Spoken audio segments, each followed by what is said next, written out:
Hi, everyone, and happy Thursday. We're really excited to have you here for Mud Virtual Discovery Days. My name is Courtney Hill, and I'm one of the admission counselors here at Mud.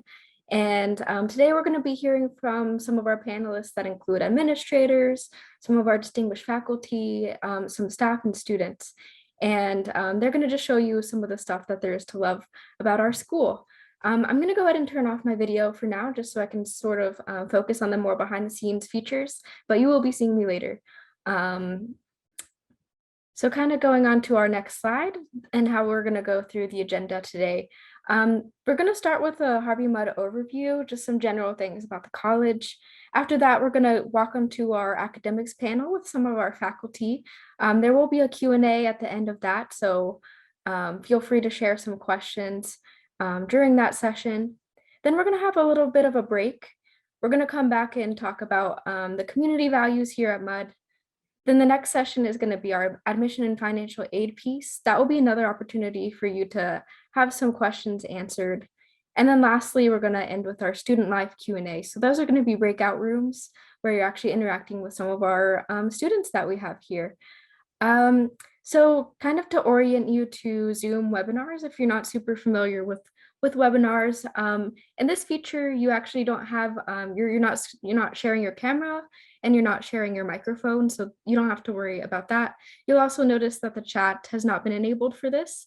That's just so we can help kind of get your questions into the Q&A. So the Q&A is also at the bottom of your screen. And if at any point through the program you have something that comes to mind, please do feel free to submit some questions, and we'll get to as many as we can. If it does take us a while to get to your question, just keep in mind we are getting a lot of really great questions from the students, and we're going to try to get to them all if possible. And also, we could be holding one of the questions for one of the panels. We did talk about sort of the academics, admission and financial aid periods, where there will be the opportunity to have questions answered. So they could be being saved for that. So just keep that in mind. This is being recorded, so don't worry about if you need to go get up and use the restroom or something along those lines. You're totally welcome to do that, and we're going to go ahead and share this with you later on. So we're going to hear in a minute from one of our administrators here at Harvey Mudd, our Vice President for Admission and Financial Aid. But real quick, we're going to show you just a video about Harvey Mudd and some of the cool things that we have to get excited about.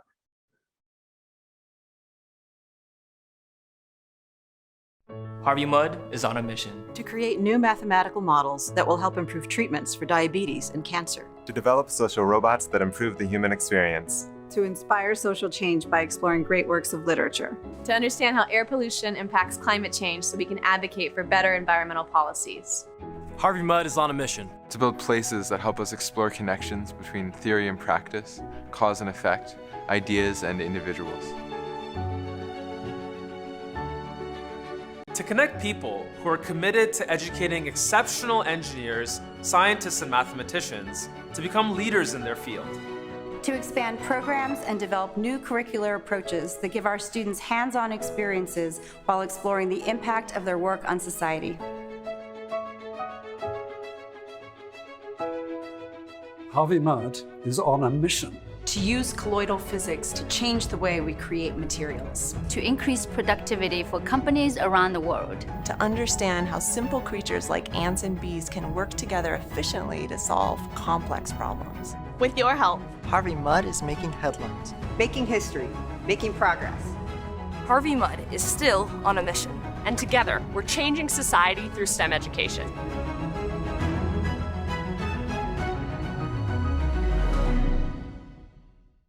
So I hope that was helpful and got you excited about some of the things that we have going on here at Harvey Mudd in terms of research and all of the opportunities that we have available. And without further ado, I'm going to hand it over to our Vice President of Admission and Financial Aid here at Harvey Mudd, and she's going to give a little bit of an overview about Harvey Mudd. So thanks for joining us, Tira, and feel free to take it away. Great. Thank you so much, Shayla. Again, my name is Tira Briggs, and I will echo Shayla's welcome. We're so glad you're spending some time with us today. Looking at the registration, it looks like some of you are here for the morning, the evening, and the afternoon. So thank you for spending this time with us. As you see, I mean, first off on that slide at the very beginning, you saw that we identify ourselves as the Liberal Arts College of Math, Science, and Engineering. And I think often sort of people think of that as some sort of oxymoron. How do those two things coexist? But for us, that is everything that we are about, this idea about high level work in the STEM fields, but in the context of a liberal arts education. So you see our mission statement here on the screen. I'm not going to read it to you, but I really think people ask us, how do I get into Harvey Mudd? What are you looking for? We will always point students to our mission statement. And I would advise all of you who are starting or continuing your college search, as you create a list of colleges you might want to consider, take a moment to read the mission statement of each of them and see if it resonates with you. For us, it's about this balance, but I also want to draw your attention to that last part of our mission statement in the idea of understanding the impact of your work on society. That is absolutely key to who we are. And the corollary to our mission, which in some ways I actually prefer, is technology divorced from humanity is worse than no technology at all. And that is really the heart of who we are. You'll see a few basics here that we are 900 undergraduates, and we are very proud of the fact that we are 50% female and 50% male, which is not a common thing at all sort of more technically oriented institutions. And we're proud certainly of our 8-to-1 student faculty ratio. Go ahead, Shayla, moving on forward. So I want to talk a little bit about our location, because obviously that is certainly one of the biggest selling points for Harvey Mudd. So we are located, as you see, about 35 miles east of Los Angeles. Los Angeles is the 3rd largest city in the United States. It has incredible diverse cultural offerings, whether that is museums or shows or restaurants. And it is about a 15 to 20 minute walk from our campus into downtown Claremont.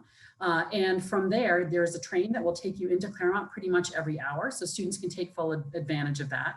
But we are really in the heart of Southern California, which is an amazing place to go to college. And by that, I mean, we are about 45 minutes to just about everything. And of course, that is without traffic, which we know is not really a thing, but 45 minutes to LAX, 45 minutes to downtown Los Angeles, 45 minutes to the beaches, 45 minutes to places like Disneyland and Knott's Berry Farm, all of those different places. We're about an hour west of Palm Springs in the desert, and we are in the foothills of the San Gabriel Mountains, which means we have a beautiful view. You'll see in some of the photos that we have sort of an amazing access to the mountains that students can take advantage of. But one of the other key parts of where we are is that we are located in Claremont, California. And Claremont is a small town of about 34,000 people. And it is, again, an amazing place for our students to go to school and take advantage of. All right, go for it, Shayla. So one of the other things, in addition to our location, is really that we have the resources of the Claremont colleges.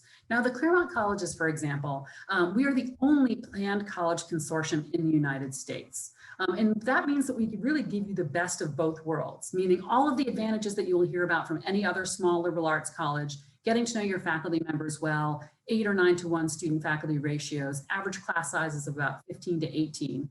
But in addition to that, we also have the resources of essentially a small to mid-sized university.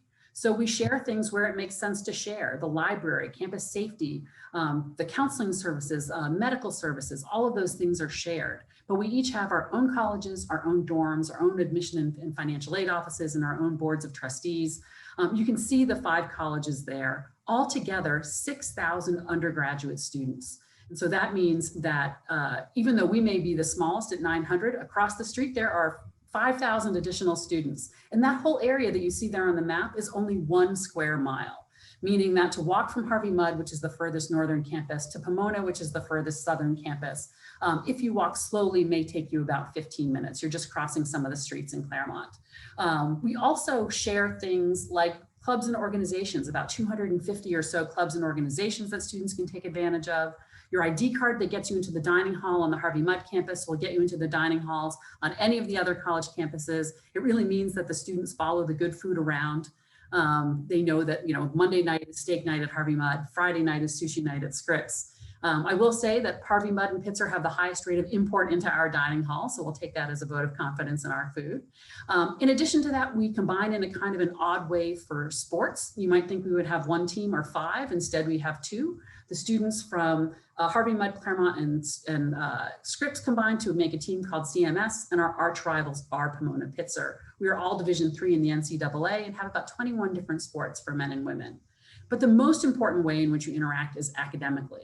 And by that, I mean, once you are a student at any one of the Claremont colleges, it's not just that you can, but you will be taking courses at any or all of the other Claremont colleges. We are all on the same exam schedule, the same course schedule, the same break schedule. To register for, say, a history course at any of the other Claremont colleges, or even at Harvey Mudd, you'd simply type in history and you would be able to register at any of the other colleges as well. So we make that incredibly accessible to you. All right, why don't we go to the next one? So the outcomes for Harvey Mudd are pretty extraordinary, to be honest. So payscale.com for the past 4 years has rated Harvey Mudd as the #1 return on investment of any college or university in the country. In addition to that, Harvey Mudd is also rated #1 for alums having the highest average mid-career salaries. And we are always at or near the top of the list of colleges, liberal arts colleges with the highest percentage of students going on to get their PhDs.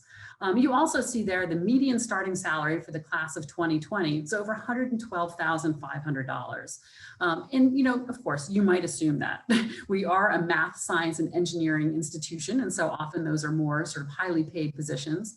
But we believe that our students stand out from other high-level STEM institutions because they graduate with a set of 4 skills that make them distinctive and very, very marketable.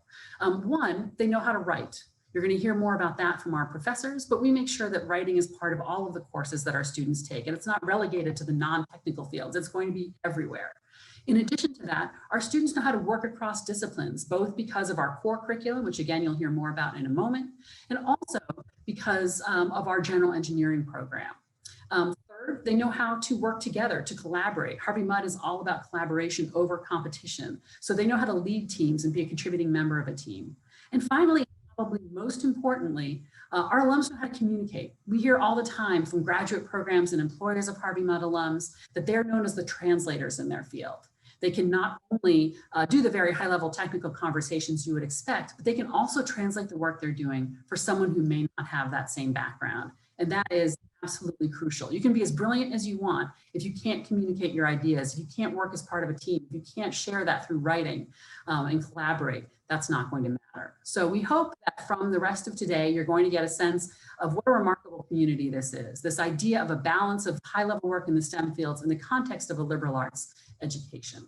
One of the other key parts of who we are is our honor code. And that is something else that defines our students' experience while they're here and really shapes our entire community. So now I'm going to ask Shayla to share our honor code video with you, and we'll be back in a moment. Well, you know, one of the reasons I came to Harvey Mudd was because its honor code is completely student run.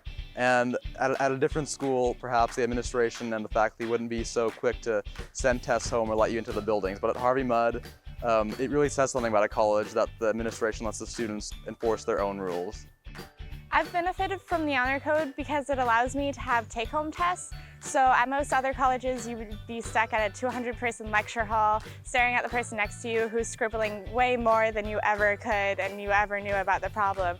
And instead, I get to be in the safety of my own room, eating Sour Patch Kids, blaring music as loud as I want, just feeling comfortable while I'm taking the test, which I really enjoy. The honor code is basically an agreement between the student body and the faculty and staff here, whereby they respect us and give us the ability to handle our academic and dorm affairs as we wish. They trust us to do this. We're colleagues and adults to them, and they trust us not to mess up their experiments or not to break the equipment, and to just respect everything in the lab, everything on the exam, and just handle ourselves as they would trust one of the other professors. I've benefited a lot from the honor code because I feel really safe at campus, which is a big reason why I chose Mudd, because I felt safe being on the campus.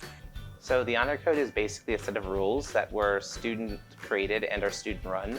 I'm one of the honor board chairs, and the fact that students are in leadership positions such as honor board and student government sort of shows how we're entrusted with so much responsibility. Which is, it's a nice feeling knowing that everyone at Harvey Mudd is looking out for each other and that we trust each other. As one of the honor board chairs, I've seen a lot of things over the years, but I think the best thing that I see is really when people learn from their mistakes and really become better people because of it.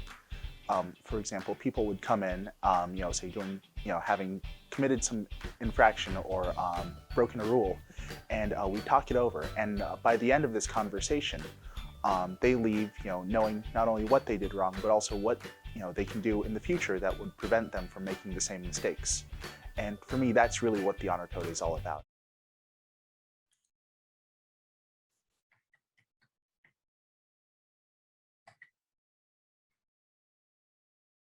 Great. Well, thank you very much for that. We are now going to move into the academics panels. You can learn more about our curriculum. And essentially, we want you to meet 3 of our remarkable professors. And so I'm going to invite Tom, Jeff, and Jessica to turn on their cameras and unmute themselves. Okay.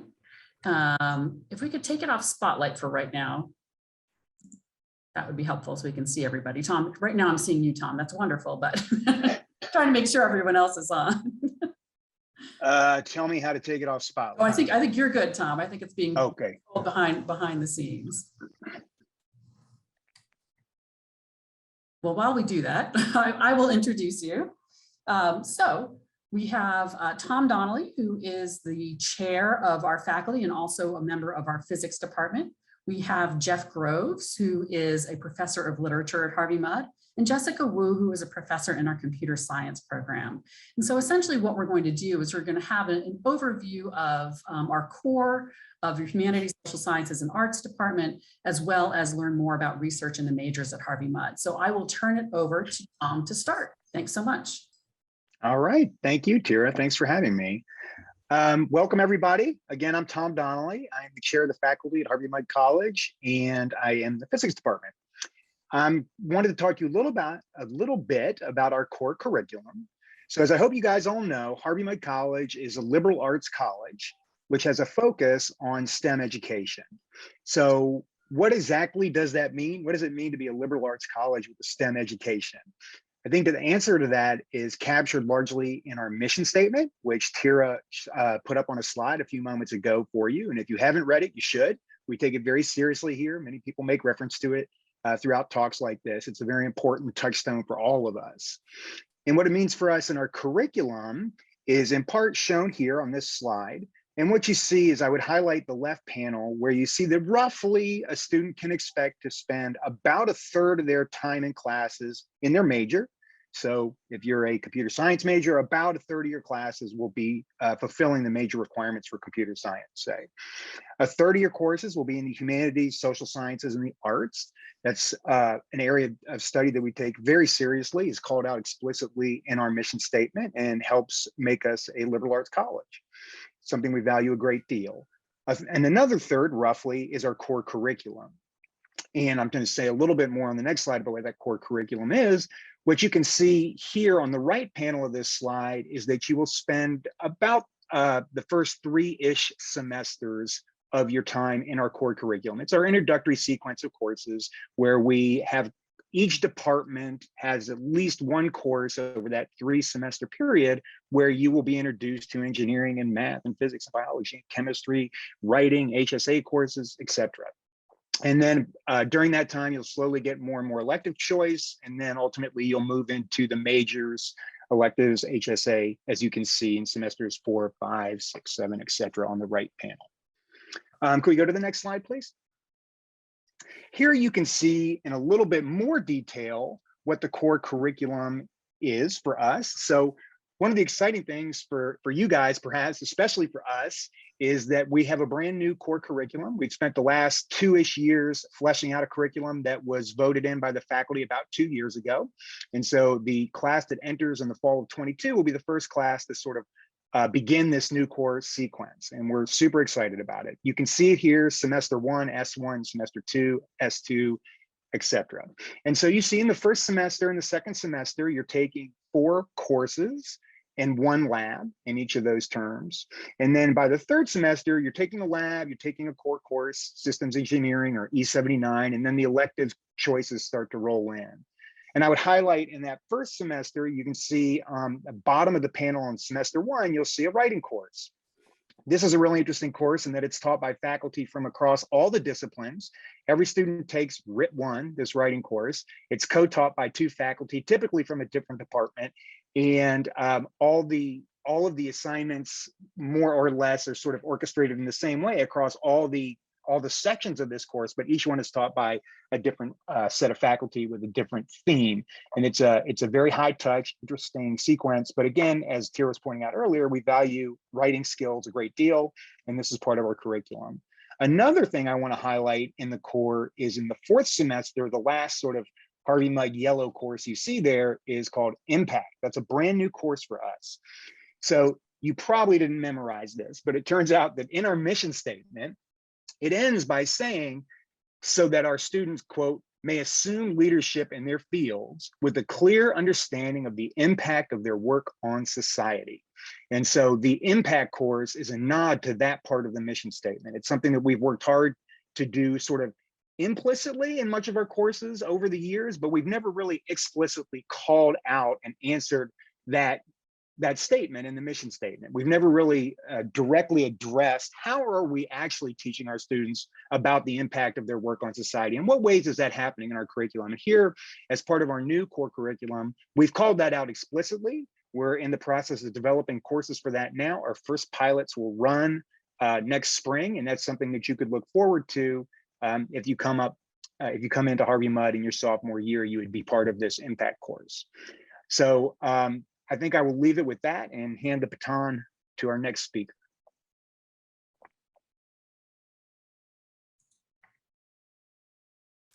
Okay, here we go. Welcome, everybody. It's great to have you here. Tira and Tom have both already mentioned the mission statement, and the mission statement is incredibly important for the role that the humanities, social sciences, and the arts, HSA to be brief, play at the college. So the HSA faculty, the HSA department serves to create the well-versedness that our mission statement calls for in the disciplines that we are responsible for. We also contribute, as does the new Impact course, to the social impact part of the mission statement. HMC, to be short, was never envisioned without a strong HSA requirement and component. So how do we address the well-versedness and the social impact of the mission statement? One way is HSA 10, which you may have noticed in the table that Tom just had up. HSA 10 is our introductory course, the doorway into our later courses. It's a course in critical inquiry. It is also a writing intensive course, again, suggesting how importantly we value writing here.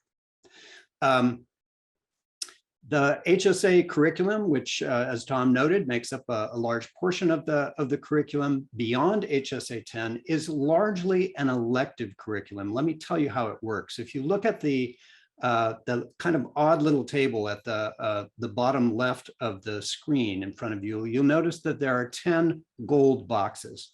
The 5 boxes along the top represent the distribution requirement or breadth requirement. So that is a requirement that asks students to take 5 courses in 5 different disciplines so that they get a sense of how different disciplines approach some of the key issues in the humanities, social sciences, and the arts. So you might take an art course, a psychology course, an econ course, a music course, and of course, a literature course, because literature, you know, I mean, what's not to like?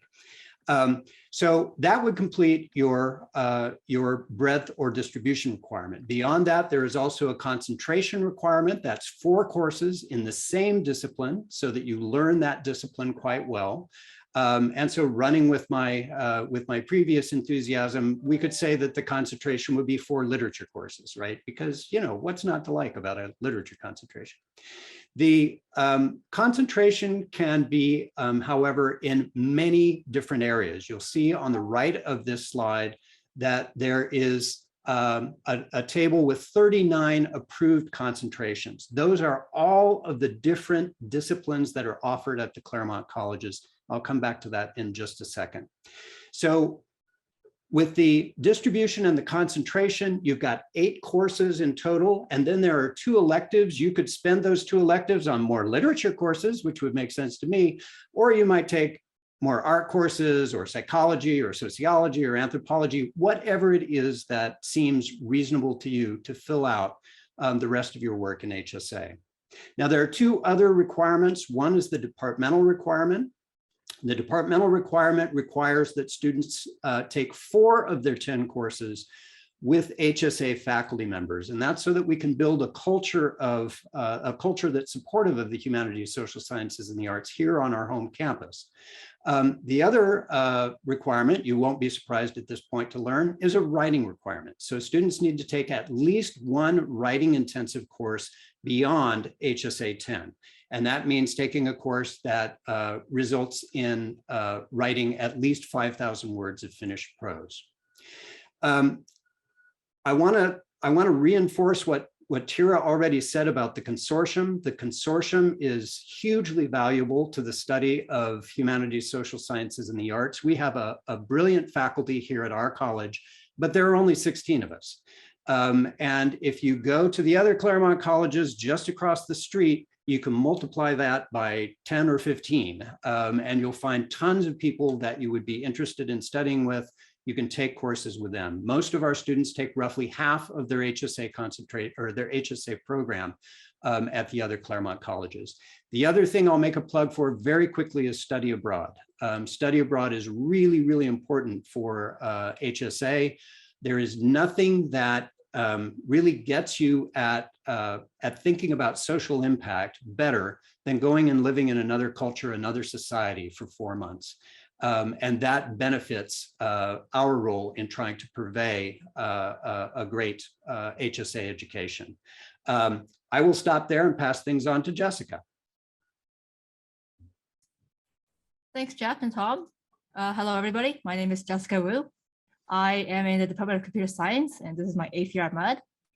And so one nice thing about MUD is that because we are science focused, we can kind of think about how the major requirements build upon core and build upon the HSA requirements that Tom and Jeff talked about. And so core provides breadth across the different departments, exposing them to all the different departments we have at MUD. HSA provides kind of students exposure to critical thinking in a liberal arts context. And the major, that last 1/3 component, provides breadth and depth in a discipline. So we have 7 departments at MUD. We have 6 what we call maybe pure majors. So 1 in each of the science and engineering departments, right? Because we have HSI who is providing that other 1/3 component. And one great thing about MUD is because we are a small college, faculty and students are siloed within departments. And you see that a lot in the majors.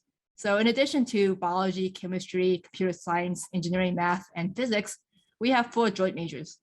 And the idea of these joint majors is to look at the intersection of how these disciplines work. And so because these faculty and students are siloed, we have a lot of co-teach opportunities and provide opportunities for students to explore the interests at these intersections. And so it's not just CS and math, for example, in their own silos, it's the ways in which computer science and math interact and providing these more kind of advanced opportunities. Next slide, please. One other great thing about MUD is 100% of our students do research. And so a lot of times that happens in the classroom. And so many classrooms will have independent study experiences or class projects, ways for students to grab onto something that they are really passionate about and pursue it. The other ways in which students are able to do research is through more formal kind of summer research or through independent study and research with faculty. And so because faculty at MUD, because we're an undergraduate focused institution, we do not have graduate students. And that means for faculty, 100% of our research really depends on students and really depends on engaging with students and providing them opportunities for research and advanced work. So there's these, like I said, two ways of kind of doing it. One is maybe through the formal curriculum, and so through course projects.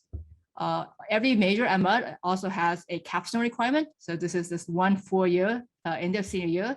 And there's two options for this. One is through what we call the clinic program. It's required for a subset of majors, optional for the others. And this clinic program is a way in which the school liaises with industry and research labs across the nation and sometimes internationally to provide real world experiences for students. And so these liaisons and these companies are coming to Harvey Mudd with problems that they don't know how to solve, or they want somebody who can help think outside of the box. And so what our students do then is they work in a team of 4 to 5 with a faculty advisor and try to provide something of real value to this company. And oftentimes what we see is the end product is adopted by that company, and it helps them, make reduce their overload. It helps them make a better impact in their discipline and their society. The other kind of capstone project that we have is through senior thesis. So this is maybe the more popular option for kind of the life sciences and physical sciences. So this provides kind of a microcosm of the research experience. So students are working oftentimes with a faculty on the faculty's discipline-specific work. And we have a variety of research interests and a lot of equipment across the colleges so that students can actually do meaningful research. And so you saw earlier that Tiara mentioned Harvey Mudd has the highest number of students per capita who go on to graduate school. And a large part of that, I believe, is because they have this opportunity to experience what research means, have an opportunity to make this contribution, and then get to compare that to internships, for example, and see which path they want to take. And so outside of these kind of curricular capstone experiences, a lot of the students also do research in the summer or during the school year. The faculty like to provide experiences across a range of for a range of backgrounds and interests. And so, for example, faculty will provide opportunities for students who are in the first year, right? So maybe they've only taken the core. We'll oftentimes have projects for people who are more advanced, and so they can really dive into a very specific focus component. Just to kind of give you a background, in any given year, we have anywhere between maybe 150 to 200 students kind of working across the different departments with multiple with the different faculty. I personally work with 28 students across my 8 years, and I think I recently counted about half of them are published and or have gone to graduate school. So there's a real opportunity to get that kind of advanced component. And again, in a piece where the students have this interest and they can pursue these opportunities. So I believe that's the last slide I had. I guess I should mention one thing that I skipped over in my talk about the majors. One thing that we do encourage about majors, the reason we have the core curriculum is that we do want students to get this broad exposure to these different departments. And so students, oftentimes, right, they come in with specific interests. And we require that they declare no earlier in the second year, the third semester, so in the second year, but they have to declare by the end of the second year. So the idea is that at some point they have gotten exposure to the different disciplines, and then they're ready once they have this exposure to make an informed choice. Great, thank you so much. Thank you, Jessica, Tom, and Jeff. So we now have some time for some questions and answers that we've been pulling from the Q&A. So thank you so much for this. The first question, I think I will pass it to Jeff. Can you talk about, well, this one is right up your alley. Can someone do multiple concentrations in HSA if more than one concentration, or is it going to be too time intensive? I'm sure one of those would be literature as well, Jeff. Well, of course.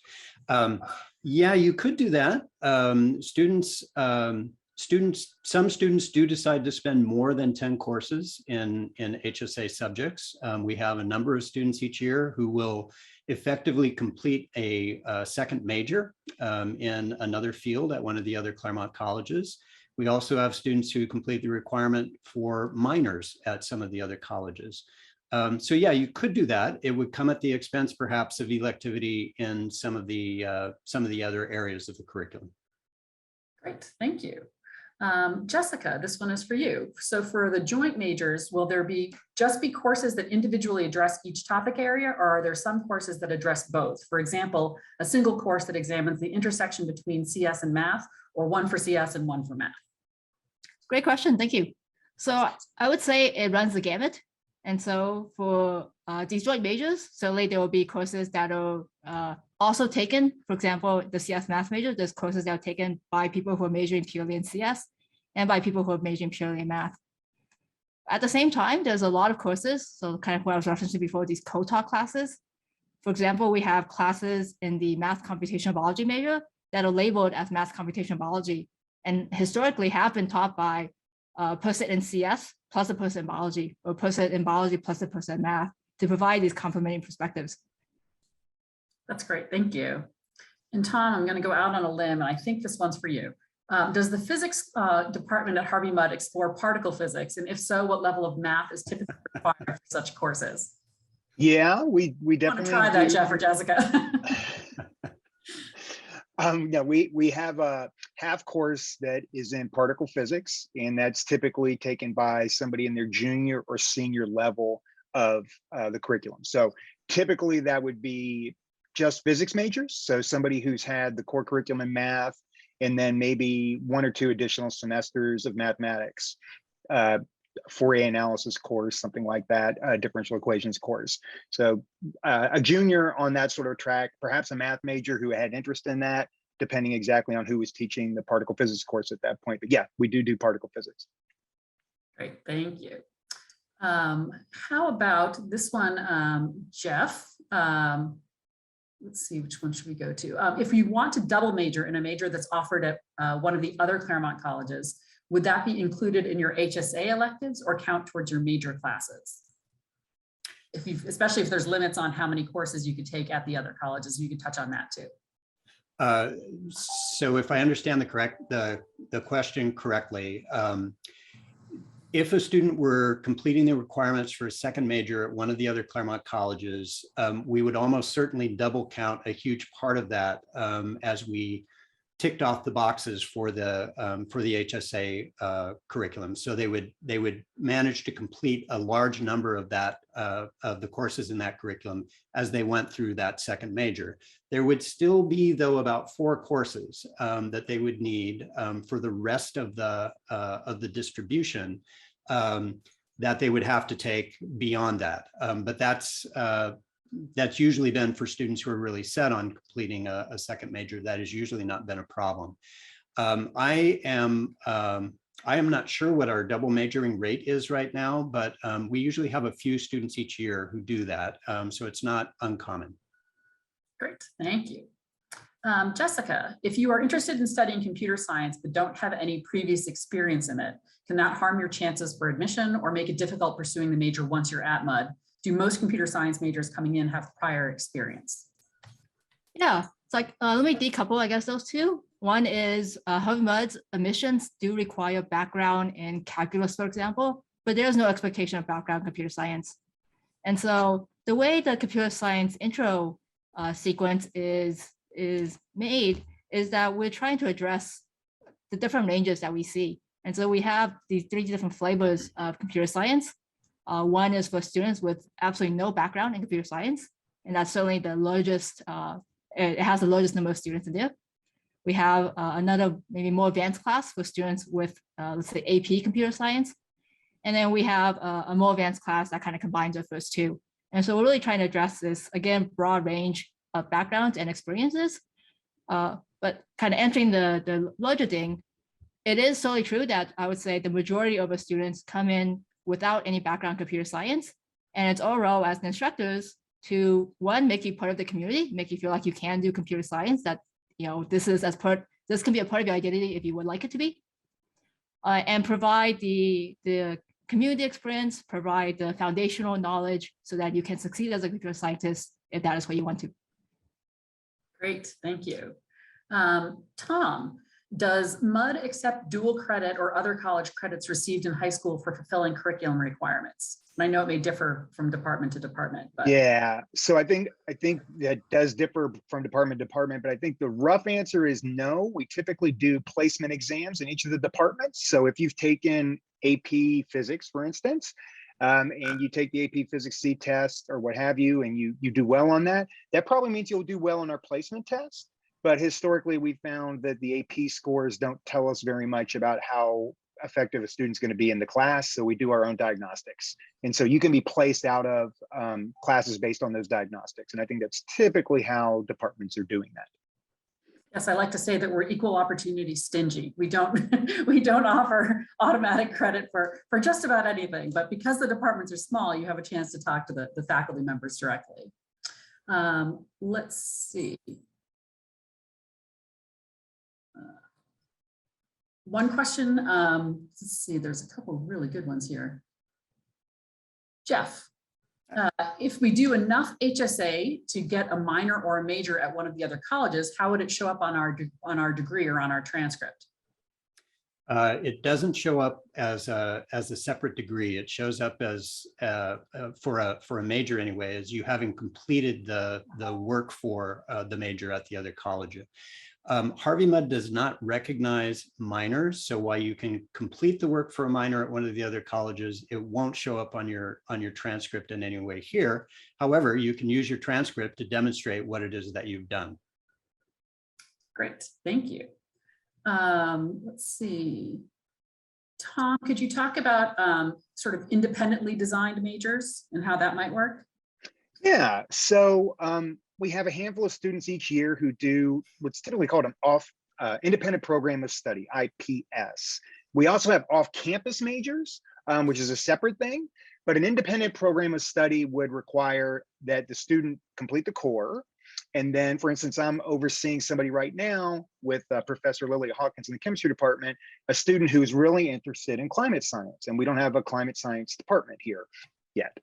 And what Professor Hawkins and I and the student did, we just sat down and the student constructed what she thought would be a really interesting to her set of courses that wove together a curriculum across chemistry, mathematics, physics, some courses off campus at the other schools, and maybe geology that she thought would give her what she wanted in her education. And they looked great to us. We signed off, and she is going to complete that actually at the end of this term. So it's something you can do. You find basically you find an advisor to work with, or two advisors to work with on campus, and then you can construct your own major. It's called an independent program of study.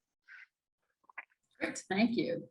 Jessica, would you be able to talk a little bit about how a student might want to pursue robotics, might be able to do that at Harvey Mudd? Sure. And so there's two ways. So one would be to design one of these independent program of studies like Tom just mentioned. Another one would be kind of a more informal way, right? And so, for example, they could pursue a pure CS major or pursue an engineering major. And within both of those majors, there's room for activity, right? And so there's ways students sometimes choose to kind of cover breadth in their electives, but a lot of students also choose to cover depth. And so I have students, for example, who take artificial intelligence, robotics, data science. And so they go very deep into kind of one specific area. And so there's again, kind of the more formal way, and then this informal. Great, thank you. Jeff, here's a big question for you. How and why was the core curriculum changed? Wow, Tom can join in here if you'd like to, since he's been very much a part of it. But I've got a good one coming up for Tom, so I was saving that. Okay, the core curriculum, in a nutshell, we felt at a certain point, this has been coming for a long time, but we've felt for a number of years now that the core curriculum was simply too taxing for our students. And we have put a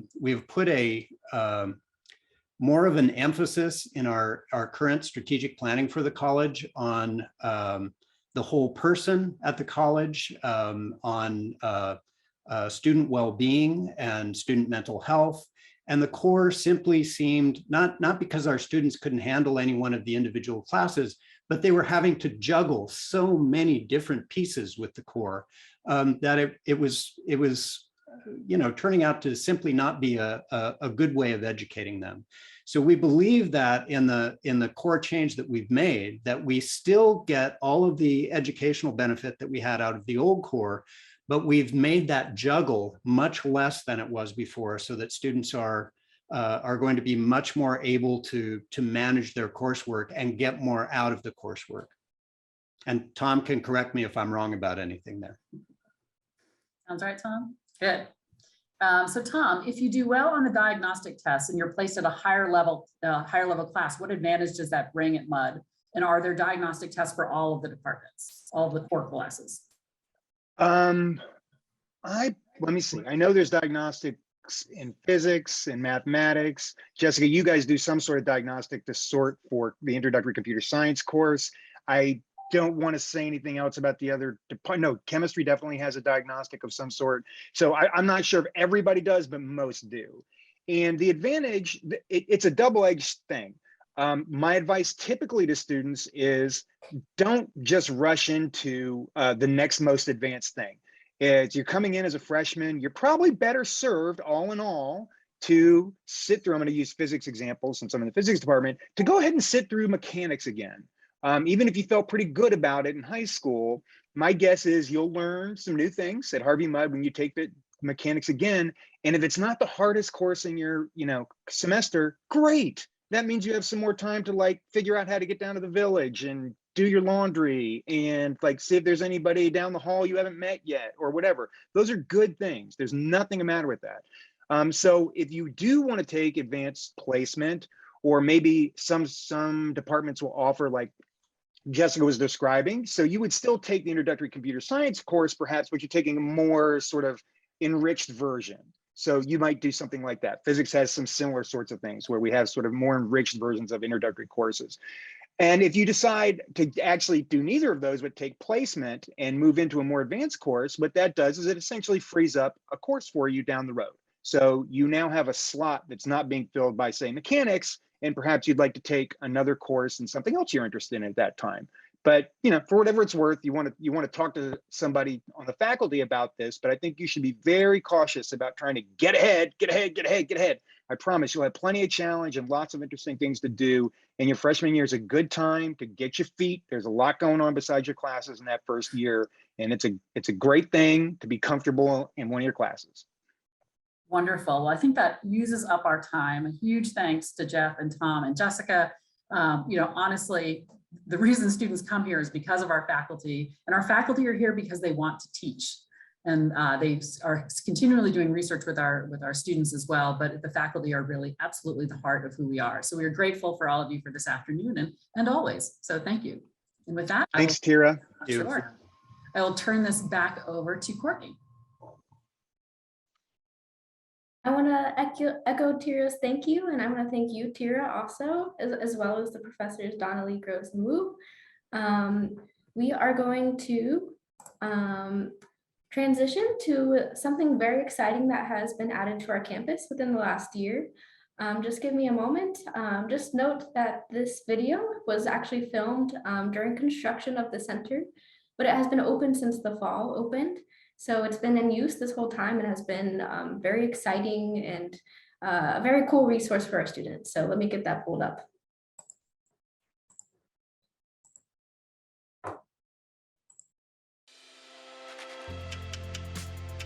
Construction is underway at Harvey Mudd for the new McGregor Computer Science Center, set to open in spring 2021.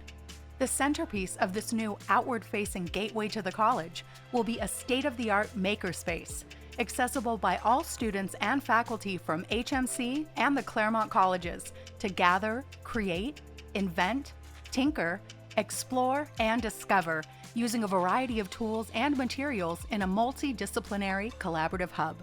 The college is particularly excited about how the makerspace will further enhance curricular changes in all academic disciplines and add the potential for community outreach programs that engage more K-12 students in the maker movement exciting their interest in pursuing studies in science, engineering, and mathematics. The second and third floors of the center will provide a much-needed new home for the computer science department, allowing it to expand its collaborative work across all academic departments. The space will include faculty offices, computer science clinic program spaces, project studios, teaching and research laboratories and collaboration spaces, and will further power Harvey Mudd's unique position as a leader in dramatically changing computer science teaching methods. Our excellent student-faculty ratio and emphasis on undergraduate liberal arts education provide an ideal laboratory in which pedagogical innovations are developed, analyzed, and refined.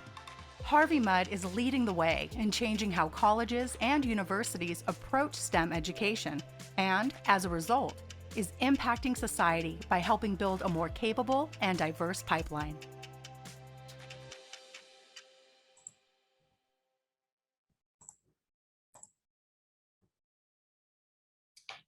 Awesome. I have been to see McGregor on the inside of the makerspace and all that there is to offer there, and it's just so beautiful. And so I'm super excited about that, and that it's now open and available for our students to use, and just the ways that it opens up opportunities for our students and for our community.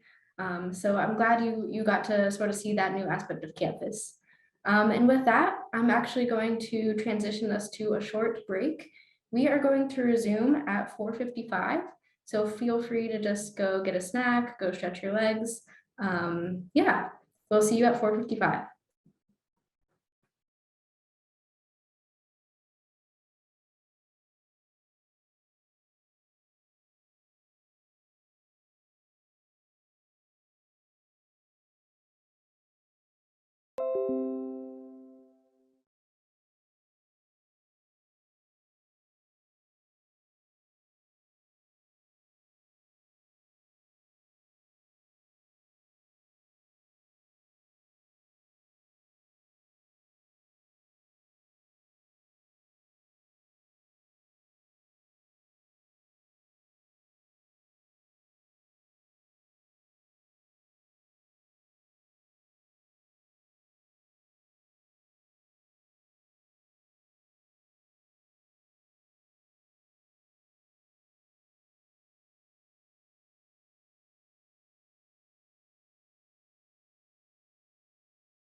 All right, everyone. Welcome back.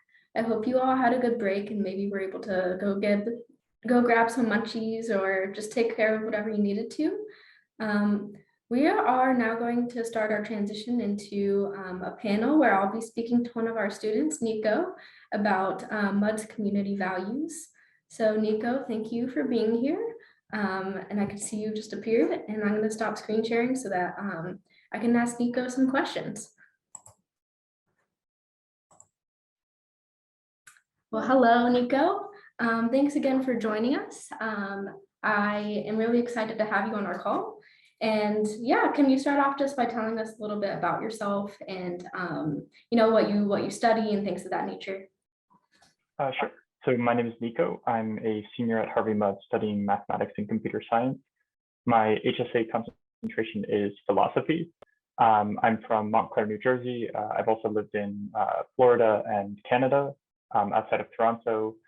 And let's see, anything else? I'd say my favorite extracurricular so far at Mudd has been, I was a part of the Mudd Amateur Rocketry Club my freshman and sophomore year. And so getting to launch rockets and blow up rockets the weekend before finals my frosh year was certainly a highlight. In terms of what drew me to Mudd, I would say it was a combination of the core curriculum mixed in with the interdisciplinary aspects of the education at Mudd, along with the mission statement and the honor code.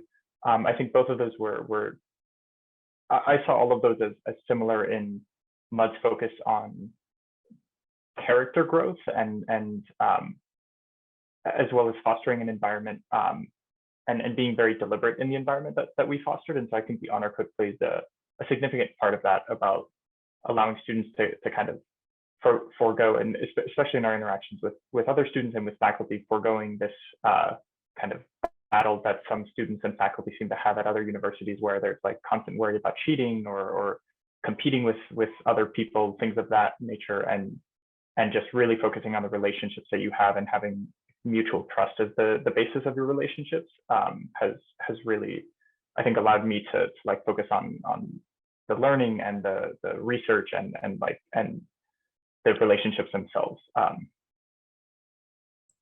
Yeah, that's great. And it feeds into my next question really well. So something I noticed is that you are actually on the Honor Council here at Mudd.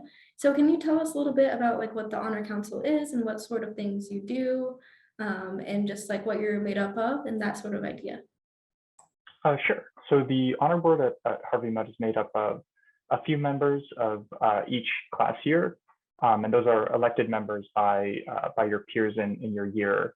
And then there are two chairs of the Honor Board, and it's a student-led group and a group consisting solely of students that's responsible for shaping the way that we interact with the honor code in our community. And so, for example, one of the ways that takes place is when students do violate the honor code, the Honor Board is the group that is responsible for helping them through the settlement process. And I'm not sure how familiar people are with the honor code system at Harvey Mudd, but it's very much focused on when mistakes do happen, it's focused on learning and growth, and amending those mistakes. And it's not a purely punitive system. And so I think the idea behind having a student-run group and a student-led group that takes that leadership in our community is because they understand how students think, and that students make mistakes. And we also have DSA members of DSA who serve as advisors, and there are faculty who are in other ways involved with shaping the honor code in our community. But the group itself is all comprised of students, and I think that serves to emphasize the trust that the faculty and the administration have in students. Awesome. And we've sort of addressed this a little bit, but with that idea of sort of mutual respect and how the honor code has played into that. But what does the honor code mean to you sort of in a broad sense? And like, what has it meant for you more firmly in terms of like have you been able to do anything cool with the honor code in place that maybe you wouldn't have otherwise? Sure. I would say more broadly, the honor code is it's certainly related to like my aspects of kind of character and integrity that I seek to have more broadly in life. And so I think in that sense, it's helpful to have a system in place where when you do make mistakes, there's a pathway there that isn't just like, okay, here's going to be your grade reduction. It's like how can you make amends to the professor and fix those relationships and restore trust in the community. I think more specifically, I'm a person who doesn't particularly like being in an exam setting with like hundreds of other people taking exams and having people watch over me. So being able to take exams in my dorm room is super helpful. I think the collaboration, the trust that professors have in their students to be able to collaborate is super helpful, because the fact that I can just write down, hey, I collaborated with these people on this homework assignment and that professors trust us, that's been huge. I learned so much from my peers talking to them about problem sets and materials. Yeah, and that's something I think that we like to emphasize a lot, and that's come up in this presentation. In fact, is we try to think of Harvey Mudd, and it is such a collaborative community. There aren't so much of those barriers between different groups of people. Between classes, we hear about students collaborating a lot between classes and with their faculty members. Have you had any experiences where you've been able to mentor others or be mentored by people from other classes, times where you really felt the barriers were broken down, either that or maybe with a faculty member that you worked with? So just this idea of collaboration around you. Do you have any stories related to that maybe? Sure. So I would say one really important mentor that I've had at Harvey Mudd has been my research advisor, Prof. Georgia. I do computer science, machine learning, theoretical machine learning research. And to be able to have him as a mentor, both from a leadership perspective and seeing him lead his lab, and has kind of shaped my thoughts on certainly what I want to do with my career, but also the kind of leader that I want to be. And I would say in terms of my peers, one of the super neat things about Harvey Mudd is we're small enough where everybody has a leadership responsibility in some form. So for example, last year I was the chair of the honor board. And so I was running new members of the honor board through our new member training, teaching them about the honor code and what the honor board does. And there was this one senior who was a year older than me, and we were talking a lot, and I was teaching him. And then the next day, literally the next day, he was helping me with my homework assignment because he's a tutor for one of the classes that I was in. And so I think that there are instances like that all the time where you're mentoring somebody or you're helping somebody, and then the next day they'll be helping you. And that's really nice because there's no like upperclassmen are here, underclassmen are here. It's like, it's really just about your experiences and how you can help others. Yeah, and I think that also kind of says a lot about Harvey Mudd's structure and the idea that we have a lot of different diverse voices, different diverse interests, the ability to sort of bounce back and forth between like who's being the mentor at what time. And it's not always, related to grades. It's about skill sets. It's about, different interests, different concentrations. And we're really lucky to be at a place like Harvey Mudd where there's just a lot of opportunity to explore those things. So yeah, I totally resonate with that. And I think I've seen that from communicating with students and faculty also. And then my last question for you is just kind of on the more like social side, from interacting with your sort of classmates and your friends. What sort of social values do Mudders have? What do they like to do for fun? What do they find exciting about their classmates? Something that you tend to see from your classmates? Oh, that's a great question. I think it varies a lot. And so that's one thing that's super fun and awesome about Harvey Mudd is like, you can find people who are interested in everything. So like I mentioned, people love launching rockets and live for rockets. I mean, I know a friend of mine who knows more about rockets than I think anybody I've met. And other people, a group of my friends and I, we have philosophy dinners on Friday nights. And we just love talking about and theorizing about random philosophical things late into the evening. Other people are, I think, remarkably spontaneous. And I think there's a person in particular that I'm thinking of, a friend of mine, who I can propose anything to, like any hike, any adventure, and he will always say yes. So I'm not sure if I'm answering the question specifically, but I guess I would say it varies a lot. No, I think that's a good response. It's kind of impossible to put people in bubbles to say there's like one ideal Harvey Mudd student or ideal Harvey Mudd values. So no, those are really good examples, and I'm sure it relieves a lot of stress. I think you mentioned your rocket club you launched right before finals, so that sounds extremely like stress relieving. So so students, if you're thinking about applying, keep note of that. If you want to relieve some stress before your finals, that might be an opportunity for you. So those are all my questions. We just kind of covered a little bit about the community values overall, the honor board, just the things that kind of motivate our students here. Thank you, Nico, so much for communicating or for giving us your voice and allowing us to let you talk to our students who are here today. So thank you. Thank you very much. I'm going to go ahead and start screen sharing again, and we'll get back to our next section of the presentation.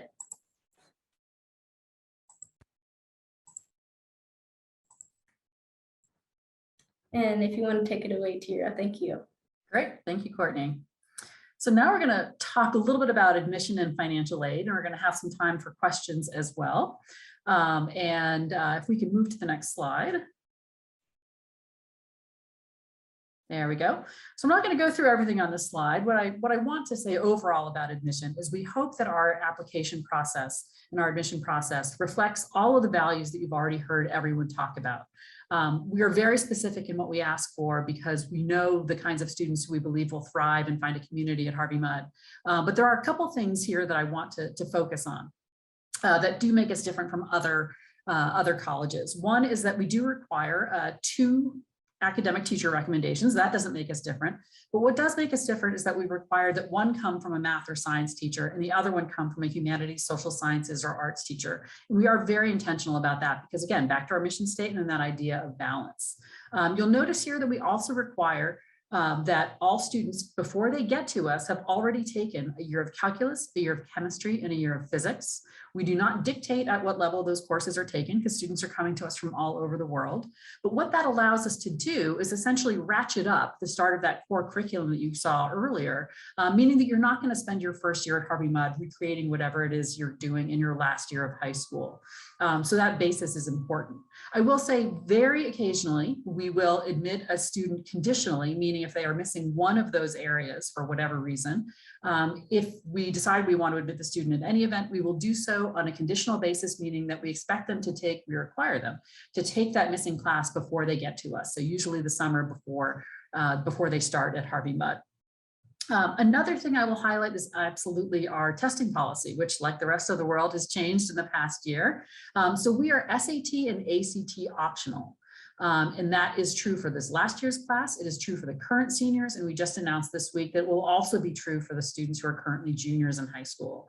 And what I want you to hear me say is that we are very serious about that, meaning that you are not at a disadvantage if you do not submit scores. You can see our data up there on the screen. This year, 38% of our students applied without scores.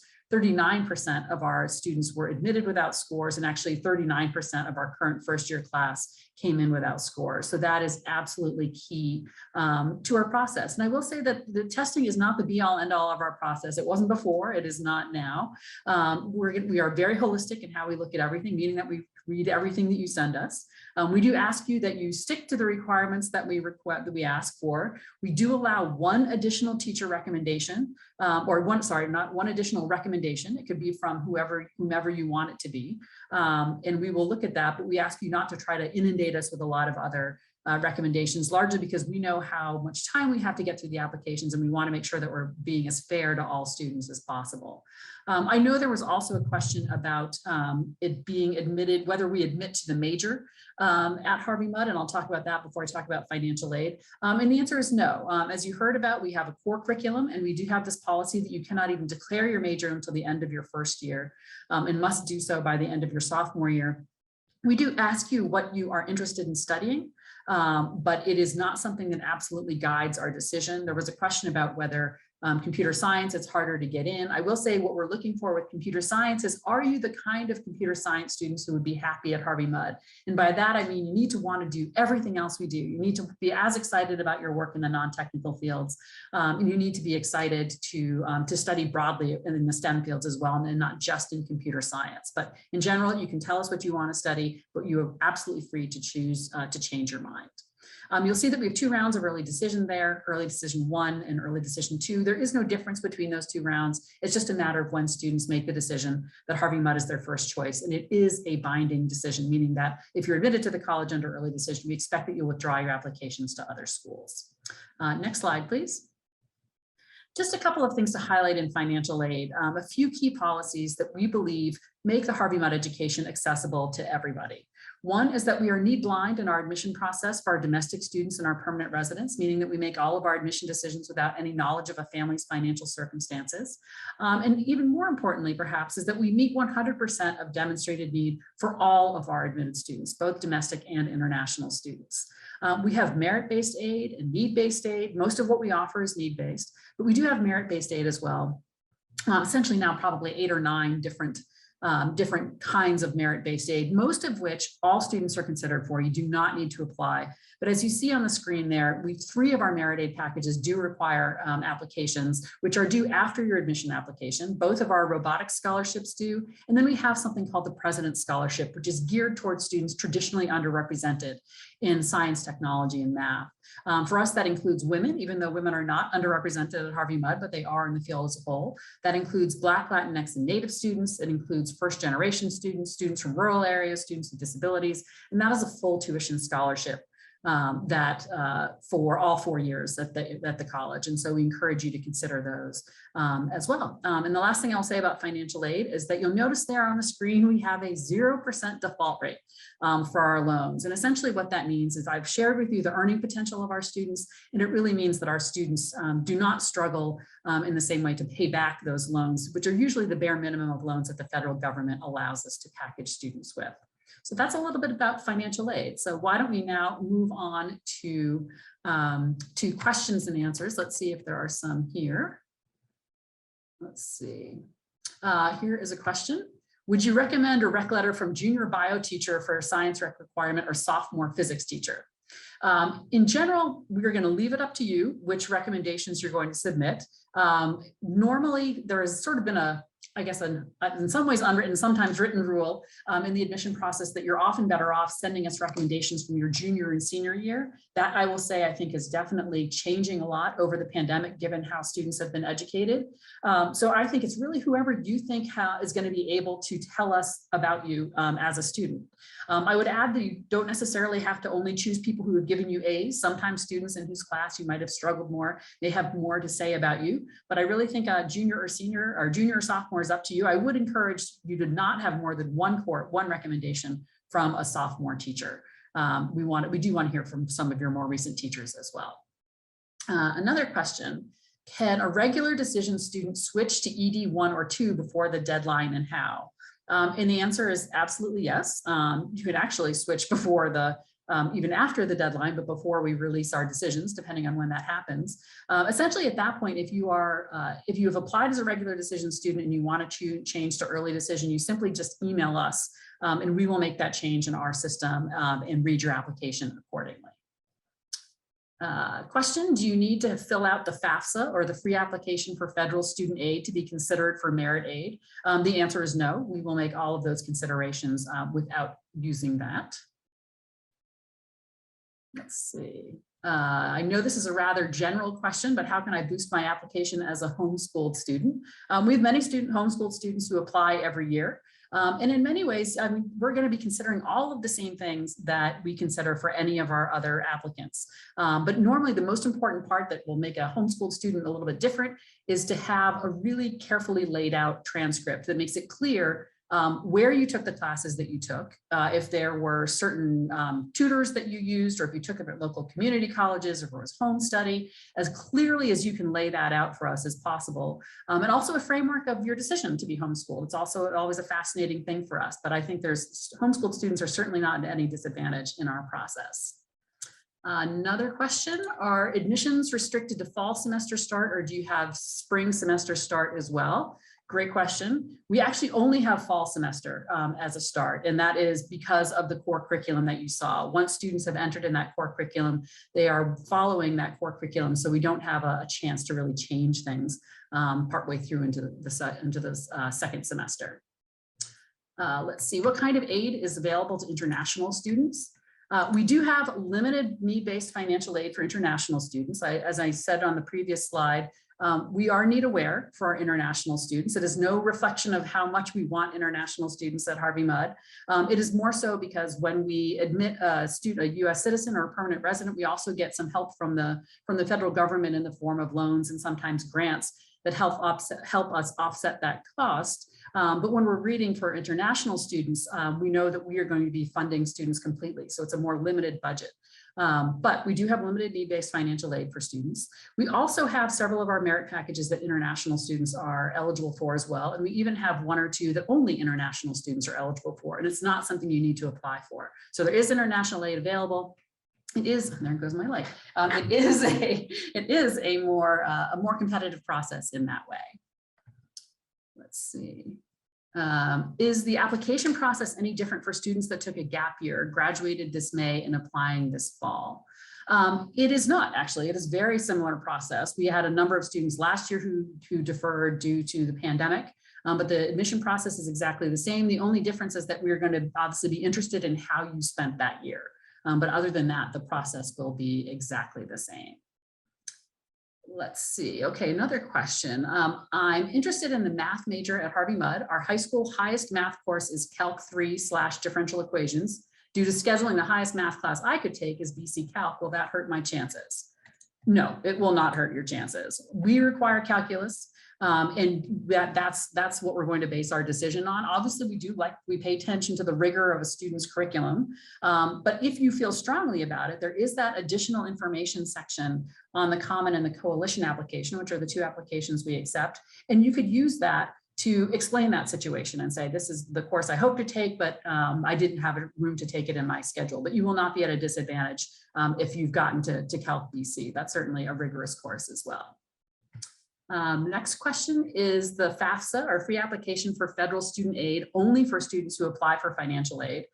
Yes, the only reason you would need to do that if you're going to be applying for financial aid. If you're not applying for financial aid, there's no need to fill out that form. And we know it's quite an onerous form, so we recommend you not do that unless you have to. Another question, let's see. Regarding financial aid, does Harvey Mudd collaborate with scholarships given by Native tribes? I'm a member of the Anishinaabe tribe, and I believe that we have programs for members attending university. Would Harvey Mudd consider these scholarships acceptable for financial aid? It wouldn't be collaborating as much. It would really be just you reporting the scholarship that you are receiving. And any person who receives an outside scholarship, what we do is we first let that scholarship lower your self-help, meaning your loans and your work study. It'll replace that first. And then if it gets to the point where it's replaced all of it, it could impact your Harvey Mudd scholarship. But I mean, we obviously encourage students to pursue any scholarships that they want. But you could also reach out to our financial aid office directly if you have more specific questions. Let's see, does Harvey Mudd have a work study program? Is this need-based, or can anyone join? So work study is actually a formal federal program. And so if you qualify for it, meaning that if you demonstrate eligibility for need-based aid, at that point, part of your financial aid is work study, which is partially funded by the federal government. That being said, and normally we give students who are on work study the chance to apply first for the jobs that are on campus. That being said, anyone who wants to have a job on campus can have a job on campus. I've never heard of a circumstance where students where students didn't, who wanted to find a job were not able to. There's plenty of opportunities on our campus. One of the most popular ones, actually, the computer science program, for example, has a position called a gruder, which is a combination of a grader and a tutor. So there are many, many of those, but there's also lots of other opportunities to work on campus. And even some students will work at the other Claremont colleges. All right, the question, would applying early decision give me a slight edge in the admission process? And it's a great question, and I think the way you asked it is exactly right. A slight edge, I think, is probably the way to put it. One of the ways you can look at that is sort of what percent of your students are, of the class is coming in through early decision, and the other, both rounds 1 and 2, and the other is the admit rate for students applying early decision versus the overall admit rate. On average, we bring in about 40% of our class between the 2 rounds of early decision. And our admit rate for our early decision students is indeed slightly higher, but it really is for most years only slightly higher. And that is often because obviously the students who have decided to apply early decision know a lot about Harvey Mudd and do a particularly good job of explaining to us in that question we ask, what about Harvey Mudd appeals to you? Why they'd be a good fit for us. But in general, there's a slight admissions advantage. It's not usually an enormous one. Let's see, if in our junior, in our junior year, if we took courses at a local college, can we get letters from them if we believe that a professor knows us much better than a high school teacher? Normally, we like our academic recommendations to come from your actual, from your high school, but if you're taking a college course as part of sort of working on your college, your high school diploma, you are welcome to submit that as well. All right, question not really related to admission, but is living on campus all 4 years required? Can students leave campus on weekends? And if local, can a student live at home for all 4 years? So I'll answer it sort of backwards, I suppose. So we are 98% residential, very much residential, and we do guarantee housing all 4 years. It is not a requirement that students live on campus all 4 years, but we do have a requirement that students live on campus in their first year. And part of that is because you've heard a lot about the collaboration, students working on problem sets. Our campus center, our Platt Campus Center, is a room with tons of tables and whiteboards, and it's so common to have students working in these groups that it really does make it much easier if you are living on campus. After your first year, you can petition to live off campus, and that's certainly an option, but as I mentioned, very few students will do that. And I will also mention that the question is, can students leave campus on weekends? Absolutely. Students can do what they want. Once you are here, we are going to treat you as an adult unless you give us reasons to treat you otherwise. But again, the honor code really means that there's an incredible sense of trust. A lot of the social life, as I mentioned at the start, is very much focused on the Harvey Mudd campus and on the other Claremont colleges. But if students want to go off campus into downtown Claremont or into LA or wherever they want to go, again, amazing things like hiking opportunities, rock climbing, biking, even skiing and snowboarding in the winter, because the mountains that we are, the San Gabriel Mountains may be covered in snow for part of the winter. All of those are options, and we want our students to take advantage of that as well. Let's see, we have time for just a couple more. Are admission decisions and merit scholarship decisions released together or separately? And can one apply to the 3 merit scholarships before being accepted? Great questions. Yes, you can apply to you can fill out the merit applications at any point you want. You don't have to wait until afterwards. Admission decisions are, some of our merit aid packages are announced at the same time your admission decisions are released. Others will come slightly after. So for example, one of the merit scholarships that we give the largest number of is something called the Harvey S. Mudd Merit Award. And that is a $10,000 scholarship that we offer to students who, based on everything we've read, we consider them to be in the top 10, about 20% or so of our admitted student pool. If you receive that, whether you apply early decision or regular decision, with your admit letter or admit decision, you will also find out at the time whether or not you've received the Harvey S. Mudd Merit Award. Others, like the President's Scholarship, that is a process that you will normally find out at the time of admission whether or not you are a finalist for the President's Scholarship, but that actually has a separate process where students come to campus around our admitted student program. And there's a day, especially for our President's Scholars finalists, and students find out about that usually in about mid-April. So early decision students will not know whether or not they have the President's Scholarship until April. And the same thing is true for our robotics scholarships as well. All right, another question. Can I get a letter of recommendation from a college professor I've collaborated with on a year-long capstone project. Absolutely, that would be a fantastic additional recommendation for us to receive. We get one from research sponsors, we get one from coaches, from mentors, all sorts of different people. So whoever you think is going to give us a different perspective on you. Last time I checked, this is a good one. Last time I checked, nobody from my high school went to MUD in the last however many years. What's the significance of this piece of data? I will absolutely still apply. Well, we're glad you're considering it for us. It is not, that's not anything that we hold against you, or nor do we reward students from whose high schools we've received lots of applications or enrolled a lot of students. Our job is to say, based on the resources you've had available to you, how have you taken advantage of those resources? That's really the absolute key part of what we're looking at. So whether or not we have had people from your high school, it's our job as readers to learn more about your high school, and we will learn from you and from your school sort of how you fit into that community. So I'm going to stop now, but I want to encourage you, as I'm going to turn it back to Courtney, but the questions that we weren't able to get to, please go talk with our students and get these questions answered. Or if you have specific admission questions, you're welcome to email our office or me directly after the program. So thank you so much for all of your attention, and I will turn it back over to Courtney. Thanks so much. Thank you so much, Tira, for that, for all of that information. The remaining portion of our event today is actually going to be regarding student life and the student experience. So to kind of get you kicked off with that, we have another video that we're going to show. So just give me one moment while I do that.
So that's just kind of a little preview of some of the things that maybe can jog your way of thinking when you're going into your session with students in just a little bit. I have just a couple slides to get you oriented about some of the things you might be wondering about Harvey Mudd. So we have been super thankful as an institution to be welcoming our students back to campus together. And one major portion of the social life on campus is that we are a very residential campus. As Tira mentioned, 98% of our students actually live on campus all 4 years. We have these 9 dorms on campus that come in various sizes. Some of them have 70 people and some of them have up to 200 people. Our dorms have first years through seniors, so there's plenty of intermingling, and you kind of got a sense of that from talking to Nico and his experience with like mentorship between the grades.